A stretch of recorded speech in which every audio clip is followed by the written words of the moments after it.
Welcome to I dream. నేను మీ సురేఖ. చాలామంది ఈ మధ్యకాలంలో స్మోకింగ్కి కానీ డ్రింకింగ్కి కానీ అడిక్ట్ అయిపోతున్నారనే చెప్పాలి. అయితే దీనివల్ల జాండీస్ సమస్య కావచ్చు, లేకపోతే లివర్ పాడవటం కావచ్చు, ఇలా రకరకాల సమస్యలకి గురవుతూ ఉన్నారు.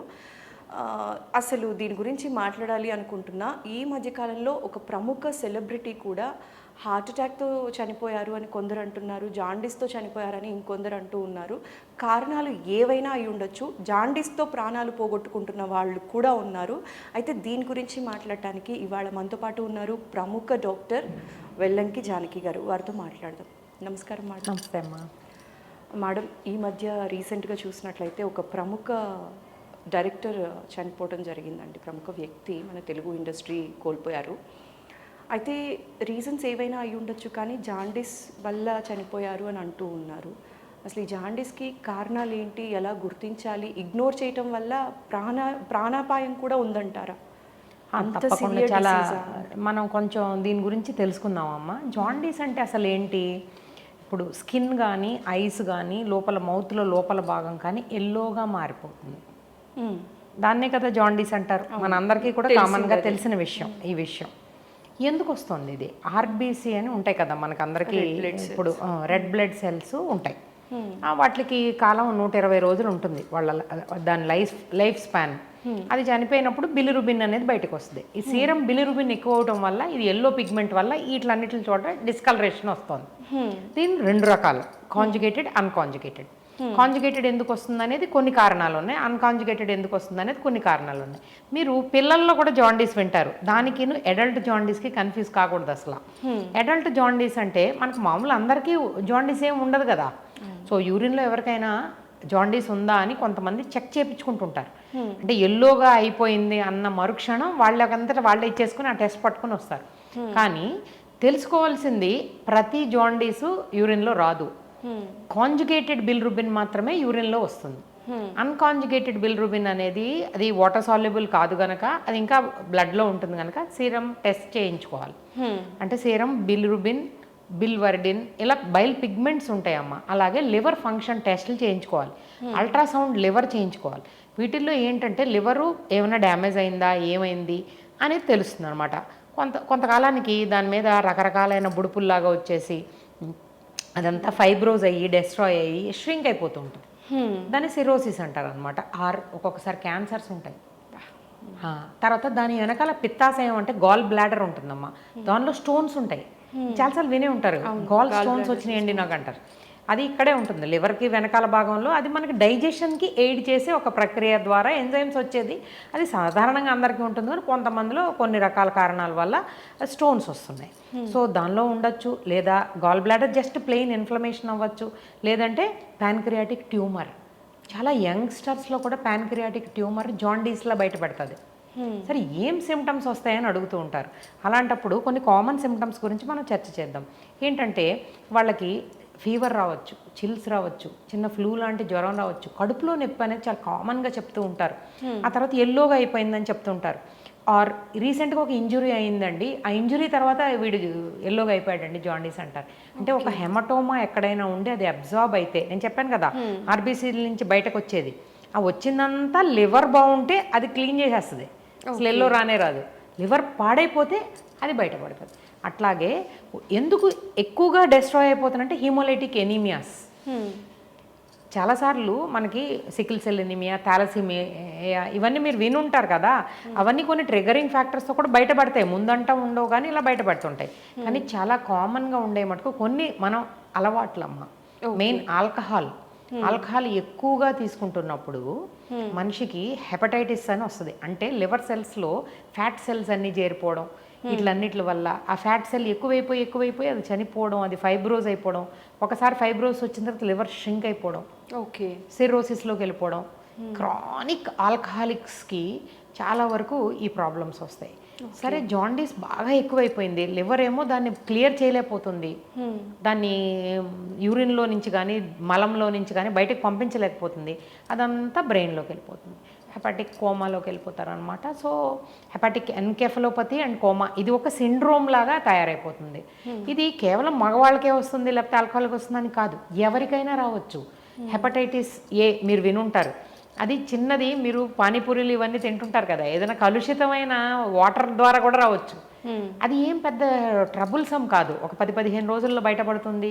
అది ఇన్ఫెక్షన్ వస్తుంది, తగ్గిపోతుంది. అమీబియాసిస్ చాలాసార్లు మనం ఏమైనా తీసుకునే ఆహారంలోనే వస్తుంది, అది కూడా తగ్గిపోతుంది. హెపటైటిస్ బి, బ్లడ్ ప్రోడక్ట్స్ వీటి వల్ల కంటామినేటెడ్, మీకు తెలుసు దీని spread. Hepatitis B, hepatitis C, అంటే ఇదంతా స్పెక్ట్రమ్. అలాగే వైరల్ ఫీవర్స్, వైరల్ అటాక్స్ వీటి వల్ల కూడా వస్తుంటుంది. తర్వాత ఇంకా మేజర్ థింగ్ ఏంటంటే క్యాన్సర్స్. ప్రైమరీగా క్యాన్సర్ ఇక్కడే పుట్టుండొచ్చు, ఆర్ ఈ బాడీలో ఎక్కడ క్యాన్సర్ అయినా అది తెలుసుకోలేకపోయిన పరిస్థితిలో ఇక్కడికి స్ప్రెడ్ అయిపోయి ఉండొచ్చు. అందుకని అల్ట్రాసౌండ్ కంపల్సరీ చేయాలి. చేసిన తర్వాత ఏమైనా క్యావిటీస్ ఏమైనా ఉంటే లివర్ బయాప్సీలు అంటారు, మీరు వినే ఉంటారు ఇవన్నీ.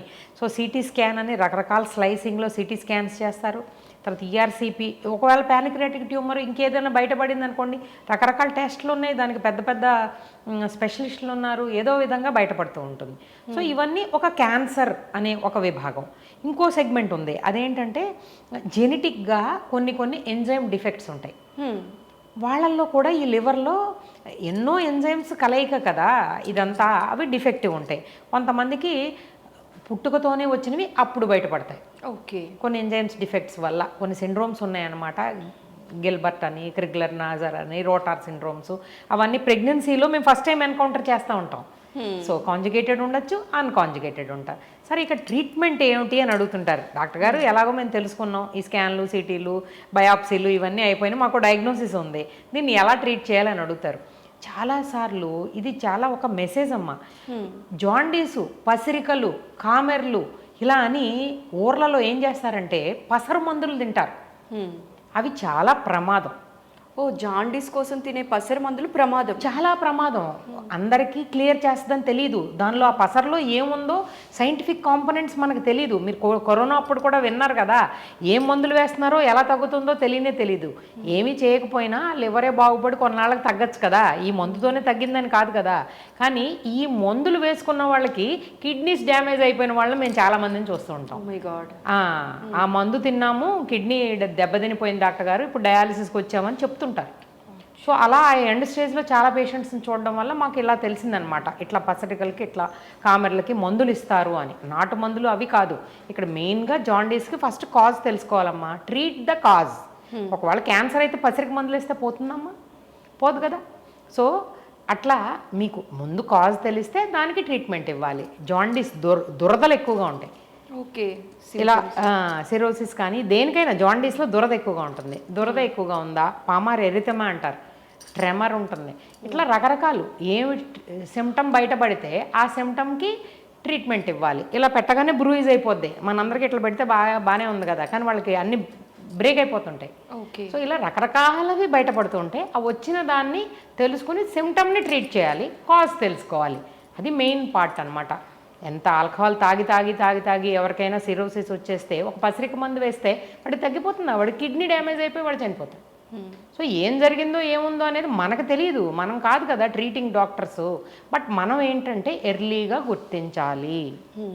సో ఏ ప్రాంతాల్లో చూడాలి అనేది మామూలుగా మన ఇంట్లో ఉండే అమ్మలు అమ్మమ్మలకు కూడా తెలుసు. అరే నీకు జాండీస్ వచ్చిందిరా అని చిన్నపిల్లలకు కూడా పసికట్టేస్తుంటారు వాళ్ళు. సో అలా వచ్చినప్పుడు కొంచెం జాగ్రత్తగా ఉండాలి. వాళ్ళకి బి కాంప్లెక్స్ ఎక్కువగా ఇవ్వాలి. బ్లాండ్ డైట్ ఇస్తారు, మీరు విన్నారో లేదో మీకు తెలుసు కదా, ఉప్పు అనేది తగలనివ్వరు, ఏది తగలనివ్వరు. అట్లా బ్లాండ్ డైట్లో పెట్టాలి. ఇంట్లోనే వండిన ఆహారం ఇవ్వాలి. కొంచెం అలా రెస్ట్ ఇస్తే అదే సర్దుకుని తగ్గుతుంది అనమాట. మేడం, యాజ్ ఏ డాక్టర్గా ఇప్పుడు యంగ్స్టర్స్ కానీ లేకపోతే కార్పొరేట్లో వర్క్ చేస్తున్న ఆడవాళ్ళు మగవారు సంబంధం లేకుండా ఆల్కహాల్కి, స్మోకింగ్కి అలవాటు పడిపోతున్నారండి. అది ఫ్రెండ్స్ అలవాటు చేస్తున్నారా, ఎవరు అలవాటు చేస్తున్నారా సంగతి పక్కన పెడితే, అలా అలవాటు పడుతున్న వాళ్ళకి స్లోగా అడిక్ట్ అయిపోతున్నారు కదా, వాళ్ళకి యాజ్ ఏ డాక్టర్గా మీరు ఇచ్చే సజెషన్ ఏంటండి? అమ్మ, సెల్ఫ్ డిసిప్లిన్ అనేది మనిషికి తనలో ఉండాల్సిందే. తను తాగకూడదంటే ఎవరో ఫ్రెండ్స్ ఫోర్స్ చేస్తే తాగుతారని నేను అనుకోను. నిజంగా అలవాటు పడిపోయి ఎడిక్షన్ అయిపోయి ఎంతవరకు వెళ్తే డీ అడిక్షన్ సెంటర్స్ అని డెవలప్ అయి ఉన్నాయి. సో ఎనీ సైకాట్రిస్ట్ కానీ ఎవరైనా కౌన్సిలర్స్ కానీ చాలామంది ఉన్నారు. డీ అడిక్షన్కి చాలా మందులు కూడా వచ్చినాయి. అది ఒక ప్రోగ్రామ్.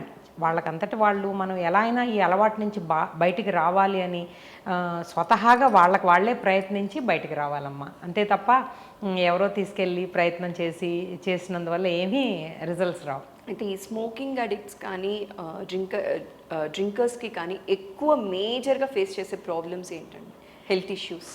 చాలా ఉన్నాయమ్మా. స్మోకింగ్ అంటే అసలు ఆ పెట్టె మీద రాసి ఉంటుంది కదా, ఇంజూరియస్ టు హెల్త్ అని. అంటే మీకు తెలుసు, bronchitis, chronic bronchitis, lung cancers, నువ్వు తాగకరా తాగితే పోతావని ఆ పెట్టె మీద రాసి ఉన్నప్పుడు వాళ్ళకి తెలియదమ్మా. తెలుసు కదా, అయినా కానీ స్నేహితులతో కానీ దేనికి కానీ ఫస్ట్ ముందు ఒక ట్రయల్ అని వేస్తారు, తర్వాత అది అలవాటు పడిపోతారు. వాళ్ళు బయటకు రావాలని వాళ్ళంతటి వాళ్ళు డిసైడ్ అయ్యి బయటకు రావాలి. సో దీని కారణంగా లివర్ పాడు చేసుకోవడం, ఆల్కహాల్కి లివర్ అనమాట, స్మోకింగ్కి లంగ్స్.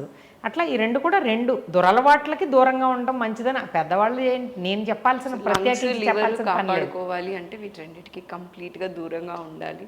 అట్లీస్ట్ ఇలాంటి ప్రయత్నాలు చేస్తే కొందరైనా మారుతారు అని చిన్న ప్రయత్నం చేసాం. Thank you so much madam, చాలా చక్కగా వివరించారు. మరోసారి స్పెషల్గా థ్యాంక్ యూ. నమస్కారం. నమస్తే అమ్మా.